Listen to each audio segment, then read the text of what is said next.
Sir ಅಸಮರ್ಥರು ಮಾಡಿದ್ದು ಅಲ್ಲಿಂದನೇ ಗುಂಪು ಸ್ಟಾರ್ಟ್ ಆಗೋಯ್ತಾ ಅಂತ.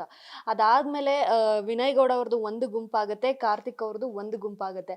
ಅದು ಹೇಳೋದು ಅಸಮರ್ಥರು ಸಮರ್ಥರು ಒಂದು ಗುಂಪು ಆಗಿ ಮಾಡೋದು.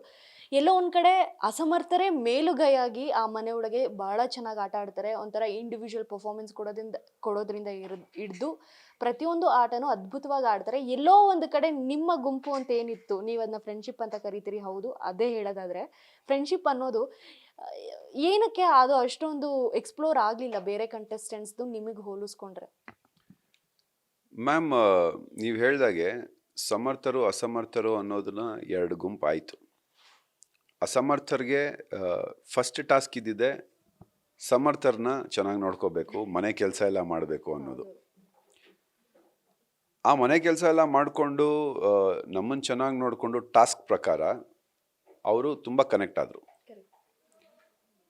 ನಾವು ಮನೆಯೊಳಗೆ ಬಂದು ಸ್ಟ್ರಾಟಜೀಸ್ ಮಾಡಿಕೊಂಡು ಗೇಮ್ಸ್ ಗೆಲ್ಲೋದಕ್ಕೆ ಒಂದು ಟಾಸ್ಕ್ ಅಂತ ಬಂದಾಗ ಸ್ಟ್ರಾಟಜೀಸ್ ಮಾಡಿಕೊಂಡು ನಮ್ಮ ಟೀಮ್ ಗೆಲ್ಲೇಬೇಕು ಅಂತ ಒಂದು ಮಾತಾಡಿಕೊಂಡು ನಾವು ಗೆದ್ಕೊಂಬಂದ್ವಿ. ಇವತ್ತು ಎಲ್ಲ ಮುಗಿದು ಹೊರಗಡೆ ಬಂದಿದ್ದೀವಿ. ಯಾವ ಗುಂಪು ಉಳಿದಿದೆ, ಯಾವ ಫ್ರೆಂಡ್ಶಿಪ್ ಉಳಿದಿದೆ ಅಂತ ನಿಮಗೆ ಗೊತ್ತು. ಗುಂಪು ಅಂತ ಏನು ಕರಿತಿದ್ರೋ ಅವರೆಲ್ಲರೂ ಒಟ್ಟಿಗೆ ಇದ್ದೀವಿ. ಫ್ರೆಂಡ್ಶಿಪ್ ಅಂತ ಏನು ಕರಿತಿದ್ರೋ ಅದು ಏನಾಗಿದೆ ಅನ್ನೋದು ನನಗೆ ಗೊತ್ತಿಲ್ಲ, ನೀವೇ ತಿಳ್ಕೊಬೇಕು ಅದನ್ನು. ನಿಮ್ ಲುಕ್ಕಲ್ಲೇ ಗೊತ್ತಾಗ್ತಿದೆ ಸರ್.